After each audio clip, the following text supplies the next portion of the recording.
तो 5 साल के अंदर अंदर पूरे बिहार का सबसे भव्य, सबसे बड़ा, सबसे अच्छा मल्टी सुपर स्पेशलिस्ट कैंसर का अस्पताल अच्छा, और हमारा डीएनए भी अच्छा है ही मत किसी को बोलने का, नहीं बोलेंगे मुंह पे तो टिप्स। अच्छा, बहुत सारे लोग जब अब जेल में थे तो ये कह रहे थे कि पत्रकार ऐसा रहे, सरकार से क्यों पंगा ले रहा है, सरकार से पंगा लेगा तो यही होगा ना। अरे आप लोगों ने सुना होगा ना पंडित अटल बिहारी वाजपेयी का नाम, सर पत्रकार न थे, राष्ट्र धर्म और पंचजन में पत्रकारिता करते थे। उन्होंने लिखा है अपने किताब में कि सरकार के तर्कस में इतना तीर होता है कि जब चाहे वो पत्रकार और पत्रकारिता का गला घोट सकता है। वो किताब मेरे पास है, मैं दिखा दूंगा। ये स्वर्गीय पंडित अटल बिहारी वाजपेयी का स्टेटमेंट है, जो 3 बार प्रधानमंत्री रहे, 3 बार उनका स्टेटमेंट है। तो उनका जब गला घोटा सरकार तो खुद प्रधानमंत्री बन गए। क्या बात है, बन गए कि नहीं बन गए कि ससुर तुम हमारा गला घोटोगे, पत्रकार का गला घोटोगे, हम दिखा देंगे तुमको। जवाहरलाल नेहरू बोले थे कि अटल जी बहुत संसद भवन में सवाल उठाते, एक बार प्रधानमंत्री बन के दिखाइए। तो अटल जी बोले हम 3 बार बने। एक बार का मतलब 13 दिन 13 महीना और 4.5 साल 3 बार बन गए। लड़की है महाराज, आप लोगों को समझ में सरकार ने मेरा भी गला घोटने का प्रयास किया।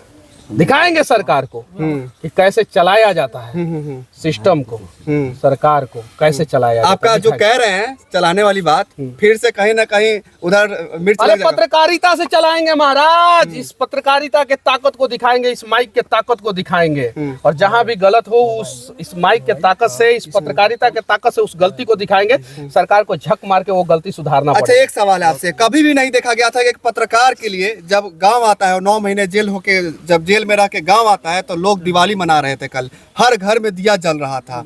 तो कभी ऐसा आपने देखा है कि किसी नेता के लिए, किसी पत्रकार के लिए जिसपे एनएसए लग चुका है, राष्ट्रद्रोह का केस लग चुका है, उसके लिए इतना भव्य स्वागत? लग चुका था, है नहीं, हाँ, लग चुका था। हाँ, कोर्ट ने उसको बोला कि नहीं भाई गलत है, कैंसिल करो, यानी से कैंसिल कर दी, कैंसिल कर दी। आप बताइए ना कि लास्ट बार है, आप लोग पढ़े लिखे हैं कि इसमें अनपढ़ भी कुछ लोग हैं? सब लोग पढ़े हुए हैं। सब लोग पढ़े लिखे हैं। तो बताइए बिहार कौन से बिहारी पे लास्ट बार जो है एनएसए लगा था, बताइए। मनीष कश्यप पे लगा। अरे उसके पहले बताइए, जाइए नेता से पूछिएगा, नेता से पूछिएगा कि किस पे एनएसए लगा था।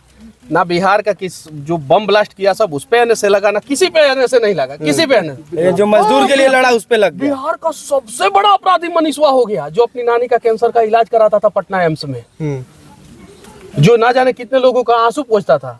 9 साढ़े 9 महीना में जेल में रहा ना, काहे नहीं कोई सोनू मोनू टोनू हाईलाइट हुआ बिहार में। हम तो गरीब के बच्चा को पकड़ पकड़ के हाईलाइट करते थे, दिखाओ इसका ई है एक्चुअल समस्या, दिखाते थे। और वहां पे जो है ना दिल्ली से पत्रकार लोगों को दौड़ा के लाते थे कि चलो ये है बिहार का जमीनी हकीकत, और इस चीज को, इस मिट्टी को चूमो और यहाँ पे इस समस्या को दिखाओ। ये एयर कंडीशन कमरा में एसी में बैठ के जो समस्या दिखाते हो वो समस्या नहीं है, ये समस्या है कि ये बांध जो है वो सही बना है कि नहीं बना। सही बात, ये दिखाओ, पीछे हो जा, ये चीज है।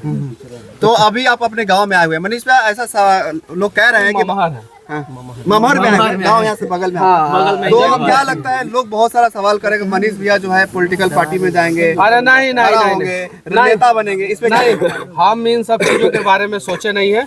बस ये जो है हमारा ताकत है, और ये ताकत हमेशा बना रहेगा, हमेशा ये ताकत बना रहेगा, हमेशा। अच्छा, आपने एक बात कही थी कंस सरकार, कंस सरकार कहने का क्या मतलब है आपका?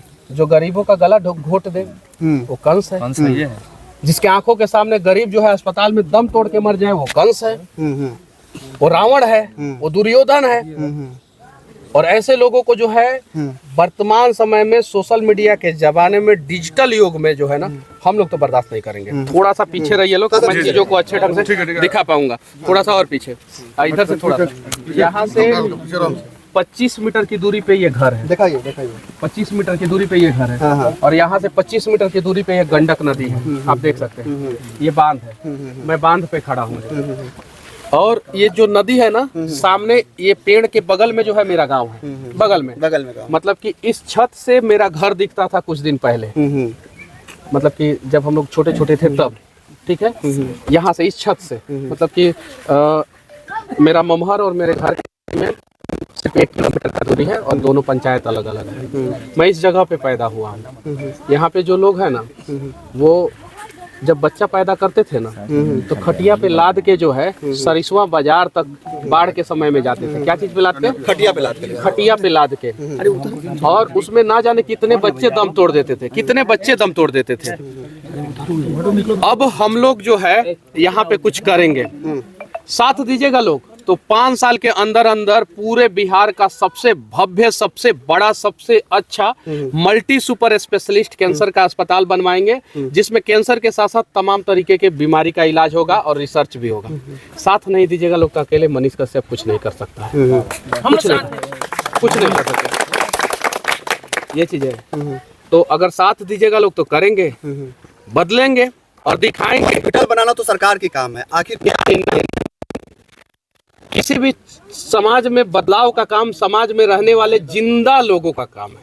किसका है? जिंदा लोगों का। समाज में जो जिंदा लोग हैं वही बदलाव कर सकते हैं, वही अच्छा काम कर सकते हैं। तो अगर आप लोग जिंदा हैं तो साथ दीजिए। और कैंसर अस्पताल पूरा तरीके से मुफ्त होगा, पूरा। और सिर्फ कैंसर का ही इलाज नहीं, हर चीज का इलाज होगा। 5 साल के अंदर अंदर यहाँ पे कैंसर अस्पताल चालू हो जाएगा। 5 साल के अंदर अंदर अगर आप लोगों ने साथ दिया तो यहाँ पे। और यहाँ पे इसलिए बनवाना जरूरी है ना कि ये बिहार का सबसे पिछड़ा गांव है डुमरी। 1 नंबर पे मेरा ममहर है सबसे पिछड़ा में, 2 नंबर पे मेरा गांव है सबसे पिछड़ा में। मेरे गांव से भी ज्यादा पिछड़ा है ये गांव।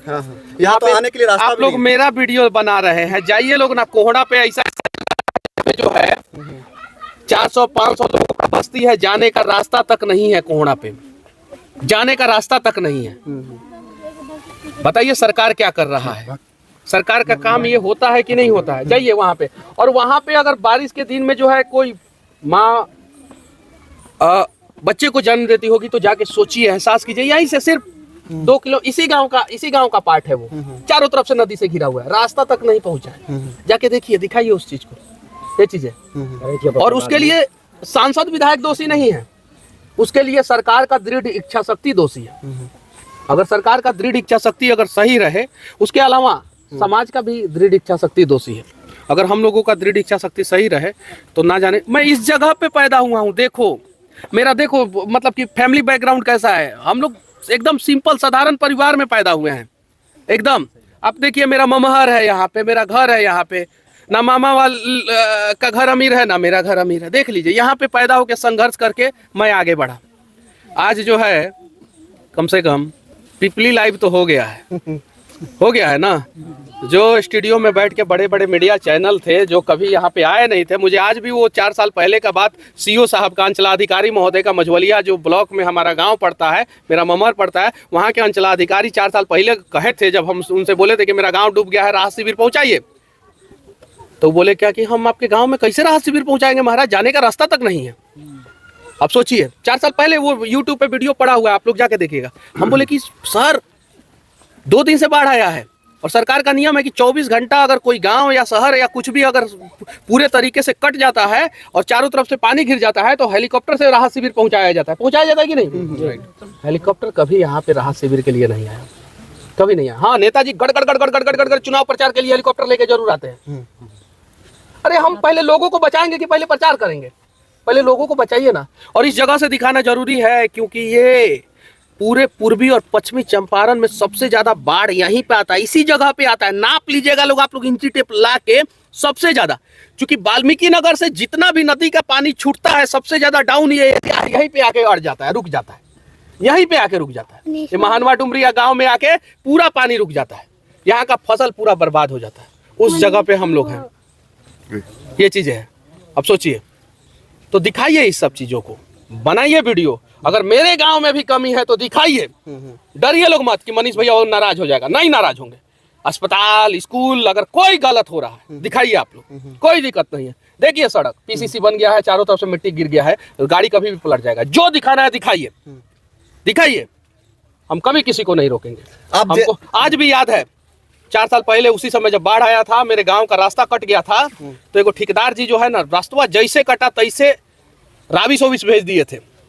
किसी से कहे थे कि मनीषवा के चक्कर में 18 लाख रुपया का नुकसान हुआ। तो वो आदमी पूछा का है, तो बोले कि देखिए ना, अभी बाढ़ का पानी रोड पे चढ़ा नहीं, रोड काटा नहीं, हमको मटेरियल भेजना पड़ा, उसको सही करना पड़ा। तो पूछे क्या है, बाद में कर देते। बढ़वा तो हम लोगों के यहाँ अप्रैल मई से शुरू होता है, जून से कभी कभी शुरू होता है और सितंबर अक्टूबर नवंबर तक चलता है। उसके बाद से जो है रोड का ट्रैक्टर लेके राविस गिराते थे, सही है कि नहीं। वो पानी चढ़ा नहीं, रोड थोड़ा सा कटा नहीं, उनको भेजना पड़ा। 18 लाख रुपया का नुकसान हो गया। तो क्या है, तो डीएम साहब कहे थे कि मनीषवा का गौवा का रोडवा ठीक कर दीजिएगा, नहीं तो वीडियो बना के लगेगा बकबकाने। कुछ 4 साल पहले की घटना है। वो जो टेढ़का जिलेबिया मुड़वा के पहले ही मुड़वा नहीं के जहाँ पुलवा हमेशा टूट जाला, बसवरिया के आगे वहाँ में टूट गई रहे। तो गांव के मुखिया जी सब अपना सब कुछ ले ला के एकदम टक टक टक टक जल्दी बनाओ जल्दी बनाओ जल्दी बनाओ। तो रोड पे पानी था, रोड बन रहा था। तो इसको बोलते हैं ताकत। वो ताकत आप लोग अपने अपने गांव में दिखाइए। हाँ, कुछ लोग बोलेगा कि आप लोगों को बोलने नहीं आता है। आप लोग उन मीडिया वाले, जो भी मीडिया वाले बोले कि डिजिटल मीडिया वाले को बोलने नहीं आता है, तो आप लोग बोल दीजिएगा कि कम से कम आपका चैनल कैंसर का प्रचार करता है। हम तो कैंसर का प्रचार नहीं ना करते हैं, बोल दीजिएगा। उनके पास बुद्धि विवेक सब है, तब वो कैंसर का प्रचार कर देते हैं। कैंसर जैसा कैंसर का बढ़ावा देने वाला जो भी चीज आता है उसका प्रचार आता है बड़े बड़े चैनलों पे। हम लोग तो नहीं ना करते हैं। हम लोगों को सिर्फ बोलने ही नहीं आता है ना, लेकिन समाज के लोगों का दुख और दर्द समझने तो आता है कि नहीं आता है। तो जिस दिन वो लोग कैंसर का प्रचार करना बंद कर देंगे अपने अपने चैनलों पे, उस दिन हम लोगों को भी बोलने आ जाएगा। क्या बात, बस बोल दीजिएगा, क्या बात। ये चीज है। अच्छा, आप अपने नानी घर आए हुए हैं, नानी से मिले, नानी आपके कैंसर से पीड़ित है, आप जेल के अंदर थे, कहीं ना कहीं नानी से ही बात हुई थी, मीडिया वाले बात किए थे, तो भी एक ही कहती थी कि मेरा बाबू जो है निर्दोष है। तो आज नानी से मिले तो क्या वो समय था, थोड़ा सा बता दीजिए। आप लोगों को खुद पता है कि मेरे ऊपर क्यों लादा गया था एनए से। अभी बोला है ना तमिलनाडु का एगो नेता कि यूपी बिहार के लोग जो है आते हैं यहाँ पे टॉयलेट, जैसा कि मीडिया दिखाया। हम इस खबर का पुष्टि नहीं करते हैं भाई, वो बोला था तो हम सुने नहीं थे, नहीं तो फिर एनए से लाद देगा सब। क्या करेंगे? सप्पे से लगाना पड़ेगा। उसके बाद से ये जो अभी नया मुख्यमंत्री बना है तो बोला था कि Telangana DNA is better than Bihar DNA. हाँ, बोला था ना। अंग्रेजी में बोला था कि हिंदी में बोला था? हमको अंग्रेजी आ गया। हम गए ना वहाँ जेलवा में, तो अंग्रेजी बोलते बोलते जो है अंग्रेजी ठीक हो गया, मेरा गड़बड़ा गया। इंजीनियरिंग के बाद बोलना भूल गए थे, तो फिर अंग्रेजी भी आ गया। तो बोला था अब नाखून का सैंपल नहीं भेजेंगे उसके पास, वो तो पूरे बिहारी को गाली दे दिया। मोदी जी तो सिर्फ एक पर्टिकुलर आदमी को बोले थे कि आपका डीएनए क्या ना है, तब आप पार्टी बदल देते हैं, ये कर देते हैं। तो पूरा बिहार से 1.5 करोड़ की 2 करोड़ सैंपल गया था, नाखून काट के बाल काट के। अब भेजिए ना 12 करोड़ सैंपल भेजिए उसको, कि बोलिए कि Bihar and Telangana both DNA is better than other DNA. बोल दीजिए, हम किसी का बुराई नहीं करेंगे। हम दोनों डीएनए को अच्छा बताएंगे, हम पूरे भारत के डीएनए को अच्छा बताएंगे, हम किसी का बुराई नहीं करेंगे। लेकिन उसको बताइए तो सही कि आपका डीएनए भी अच्छा है और हमारा डीएनए भी अच्छा है। हिम्मत किसी को बोलने का नहीं बोलेंगे, मुंह पे तो टिप्स।